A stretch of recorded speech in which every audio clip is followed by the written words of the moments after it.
కట్టమేకి శంబర్గా పదాం. ఆయన బాగా చూడరా బాబు. అరే అరే వీడు చెప్పు. వీడు ఏదో నీతో చెప్తా అంటుండు.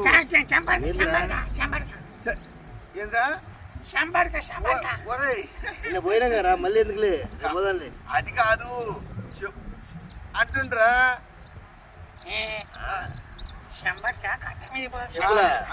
చెప్పులు ఎందుకురా? భార్య ఉన్నాయి చెప్పులు. కాదురా చెట్టు కాడికి కాదు, చెంబు తీసుకొని పోదాం అంటుండు. కళ్ళు చెట్టుకి కాదు.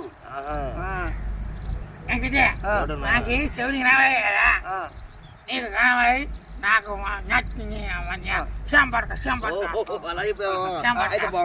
అది కాదురా, అది కాదు చెంబు పట్టుకొని అడు పోదామా అంటుండు. కట్ట మీదకి చెంబట్క